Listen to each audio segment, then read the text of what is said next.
So there's been a lot of work already put into the light rail. And I live in Delridge, and every last one of the plans impacts multiple areas throughout West Seattle, and including Delridge. There are a lot of businesses and homes and daycares and things that are going to be displaced. So that's why I support anti-displacement strategies, because I come from these communities. But that doesn't mean I'm here to undo or unwind existing work, unlike it sounds like what my opponent might want to do with the comp plan, this mythical Plan 6. I support, there's a number of options being considered, but we need light rail, and we need connectivity from West Seattle to the rest of the city, and need to have the free flow of people and information in and out. And we need to expand our public transportation options and services, and light rail is exactly how, well, it's a key factor into how we're going to get there. So light rail is going to be incredibly expensive and quite disruptive. So I know we've done a lot of work, but we really need to make sure that we are bringing a valuable, usable, accessible asset to our community. And we need to make sure that the businesses, and especially the businesses and the homes that we displace, are well compensated for. My sister is a small business owner in West Seattle. She was under eminent domain for a moment until now the preferred plan has moved a block over, so she might be spared, but there's a daycare center at Delridge that will cost millions to set up somewhere else. And the amount of money that they're being offered is not sufficient for them to set up. If and when we do have light rail, we need to make sure that we're connecting the light rail with bike paths and walking paths and buses to make sure that we have a connected system that works for everyone. Small businesses are just constantly under duress. I mean, I know, like I said, my twin sister is a small business owner. I have so many friends in West Seattle, and that's in District 1. That's part of what is so amazing about District 1 is our vibrant, many, small businesses. And it's always hard. COVID was even harder, and we're still in the shadow of the pandemic. We need to make sure that we continue supports for small businesses. We need to make sure that we have the right size of spaces for people to open up new small businesses, make sure that we're helping them with the technical aspects of setting up a small business, the financial aspects of setting up a small business. We need to streamline the process in general of opening up a small business and support our small businesses so that they can stay open, and also public safety comes in there because they're also dealing with a lot of vandalism and broken windows, and we can do a better job as a city supporting them there. Small businesses across the city are suffering, are reeling. And I was actually at the West Seattle Chamber of Commerce luncheon last week, I believe, in their annual State of the Port, and I got to meet many small business owners personally, many of which I've already met before. But the number one thing that we can do from a city perspective is take meaningful progress on the public safety situation. As your council member, I'm not here to legislate menu changes and codify things like that. The number one thing I think we can do is to create the conditions where customers want to show up and support these small businesses, where the workers of the small business establishments want to show up and feel comfortable showing up. And when you talk about defunding the police, that doesn't actually help us get there. When you defend the defund, that doesn't get us there. And then when people are suffering from debilitating drug dependency issues left untreated on the street in front of small businesses, that's why I support the drug use law. That doesn't help us get there. I've already been going out to meet so many different groups, neighborhood groups, nonprofits, organizations doing amazing work, small businesses, and then just knocking on doors. I think I've knocked on every door in South Park. It's easy to do because there's not that many doors, and I love the neighborhood. I would want to make sure that I have a very open door policy so that people can come and talk to me. But I also want to make sure that I am making myself available so that it's not just one-way street, come to the castle. Not everybody is available to come down to City Hall between the hours of 9 and 5.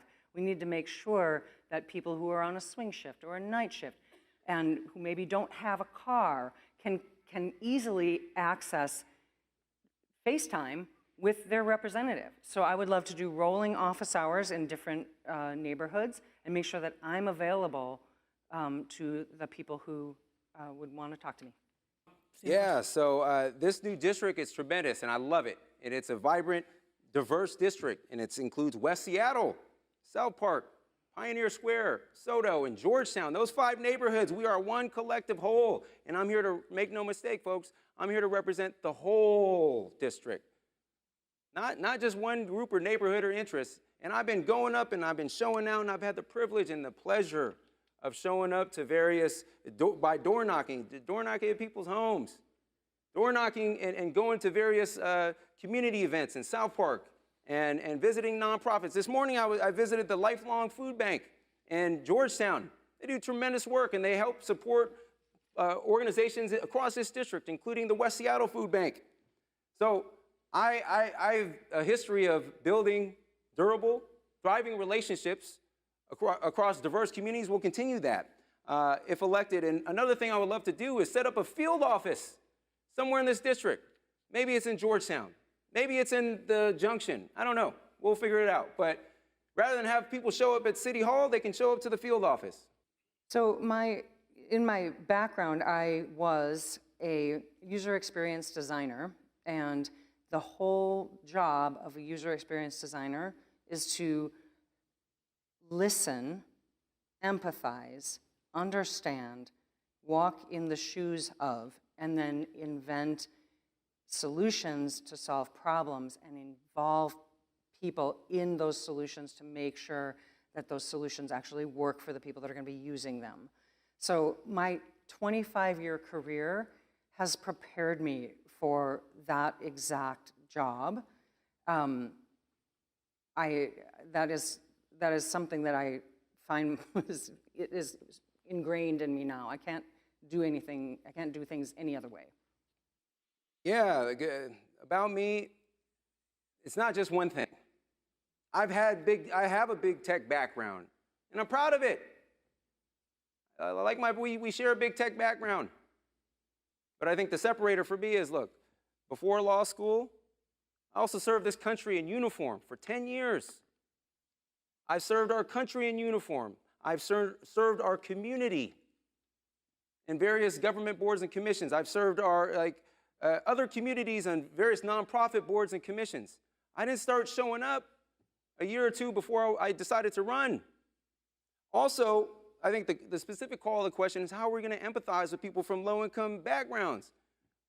How? Folks, I come from one of those backgrounds. I'm cut from that same cloth. Recall, I'm someone who, through the help of great government programs and community, I'm someone who overcame the foster care system, public housing, free reduced lunch, all those things. I know what it's like to be down on your luck. And I'm coming at it from personal experience, community experience, civic experience, and lived experience. Public safety, homelessness, and affordable housing. Do you want to expand on it, maybe one of them, why you think it's the biggest issue?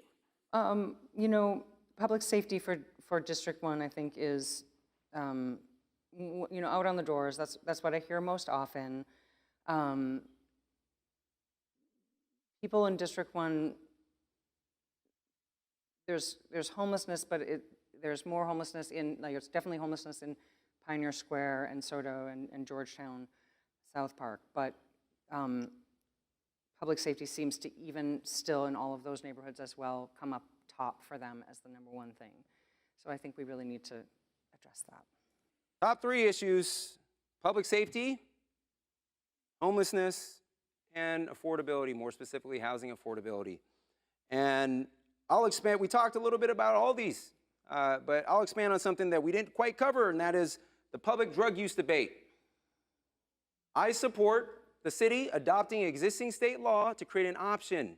Doesn't require, creates an option to prosecute people for open public drug use. I've been telling people, as a dad of 3 young kids, when I want to go to the Elastica Junction to visit some small businesses, I shouldn't be having to do gymnastics over people and paraphernalia. We're not doing good for people suffering from these drug dependency issues when we live and let live. That's why I supported it, and my opponent does not. Then I went and testified in favor of it. Is there any place in District 1, you would not walk at night, Walk maybe at even in the night. daytime. Okay. Yes. I don't think I would walk at night in the green belt on the, above the Duwamish. Like above Alki there, that green belt? Sorry, what? Above Alki Beach, the canyon there? No, the green belt that's above the Duwamish. So as you Okay. go along Marginal Way. Okay. There's trails through there, and I don't think I would go through there at night. I went to 13 different K through 12 schools growing up. 13. All of them exclusively Title I schools for kids like myself at the time, free reduced lunch. So I've lived in a lot of places growing up, and I've been in, and let me acknowledge my privilege also as a male, showing up at night. My personal sense of safety and security looks different than people who don't look So like I'm me. going to ask you again, is there any place you would not walk at night? No, there's no place.